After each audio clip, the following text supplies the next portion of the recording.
네, 오늘 한 부장판사님께서 사망하는 사건이 있었습니다.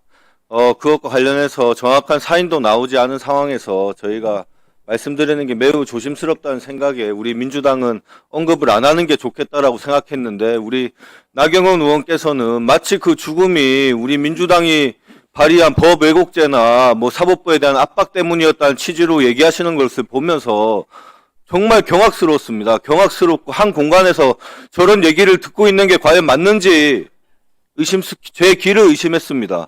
이 죽음마저 이용하는 것이 국힘당의 항상 그 습관입니다. 습관. 서해피격 사건부터 해가지고 뭐 대장동 사건에서 검찰의 강압 수사 때문에 많은 목숨을 잃은 분들이 계시는데 그분들이 뭐 누구 이재명 대통령 때문에 죽었다라는 듯이 말씀하신 것부터 해서 뭐 지병으로 돌아가신 분들까지 그 죽음의 책임을 또 이용하시고 너무나 참 참담하고 함께 이 공간에 있는 것 자체가 매우 부끄럽습니다.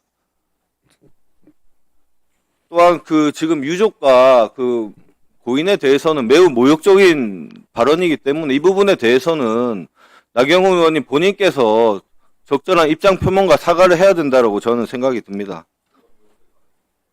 장관님, 네. 김건희 국정농단 특검의 사건 이첩과 공소, 재판 중인 사건의 이첩과 공소 유지에 관한 내용이 있는 거 아시죠? 네네. 그 공소 유지에는 공소 취소가 포함되는 겁니까? 뭐 당연히 포함되는 거 아니겠습니까? 네. 그럼 최혜병 특검에는 이첩과 공소 유지가 있고 공소 취소에 대한 명확한 규정도 있죠? 예, 그렇습니다. 이첩이라는 것은 기존에 진행되는 사건을 특검이 가져올 수 있다. 이런 규정이 있는 거죠. 네네. 자, 윤석열 내란 특검도 똑같이 기존에 진행되는 재판에 대한 이첩과 그 재판에 대한 공소유지 규정이 있습니다. 알고 계시죠? 예, 예. 종합특검 역시 기존 유지되는 재판의 이첩과 공소유지 권한이 있습니다. 최근에 통과된 특검 4건 모두 다 기존 재판에 대한 이첩과 공소유지가 결국에는 그 공소를 계속 유지를 할지 말지까지 결정된 권한까지 있는 거 아니겠습니까? 예, 그렇습니다. 이 법안들이 다 위헌입니까? 그렇지 않습니다. 위헌이 아닌 거죠. 네. 최근에 통과된 모든 특검법에는 이 사건, 재판 중인 사건의 이첩과 공소 유지에 관한 특검의 권한이 있다는 것을 먼저 말씀드리겠습니다. 그리고 저희가 그 조작 수사에 대한 국정조사를 진행하지 않았습니까? 정말 많은 그 검찰과 수사기관, 그리고 감사원, 국정원, 국가기관들이 총동원된 이 조작 수사와 조작 기소에 대해서 우리 장관님 많이 잘 파악하셨죠? 네, 내용 알고 있습니다. 이거 이대로 뭐 공수처나 검찰 내부 진상조사만 가지고서는 다 밝힐 수 있다고 생각하십니까? 지금 뭐 부족함이 많기 때문에 국민들도 국가 권력기관들의 권한의 오용과 남용에 대해서는 확실하게 진상을 밝히고 재발 방지할 수 있는 그런 시스템을 만들어내라고 하는 게 국민적 요구사항입니다. 네. 맞습니다. 이번에 이렇게 정말 불법과 위법이 난무했던 이 조작 수사와 조작 기소에 대해서는 특검을 통해서 제대로 역사적인 단절을 해야지만이 우리 대한민국이 조금 더 발전할 수 있을 거라고 생각됩니다.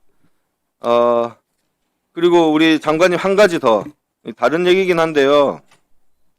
지난 3월에 있었던 울산 울주군 그 아버지와 아이 넷이 일가족 사망한 사건 알고 계신가요? 네. 보고 받으셨습니까? 그 따로 개별적으로 그 사건에 대한 보고 받지는 않은 것 아, 모르십니까? 이 사건이 어떤 거냐면 그 일가족 아이와 아이 넷과 그 아버지가 그 극단적 선택을 했는데 하게 된 원인을 보니까 그 유일하게 생계를 책임지는 어머니께서 구속이 됐습니다. 구속이 되고 그 생계가 더 이상 유지될 수 없자 그 아버지가 아이 넷을 데리고서 이제 극단적 선택을 하게 된 사건입니다.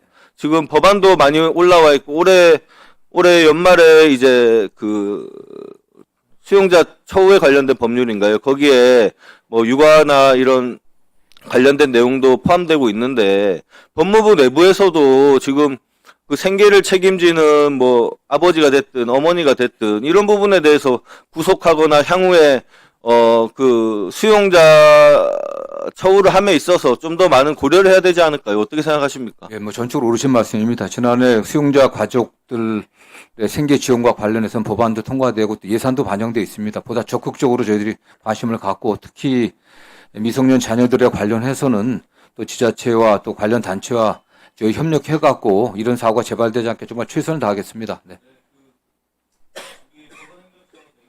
네.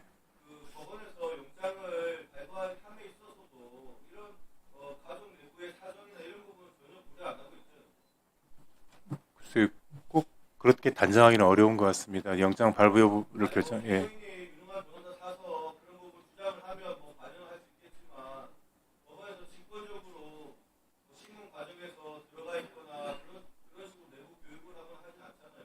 뭐 기록 전체를 살필 수는 있겠습니다만 따로 교육국 내용에 포함되어 있는 것인지는 잘 모르겠습니다. 예. 예. 법이 너무나 야박해서 되겠습니까?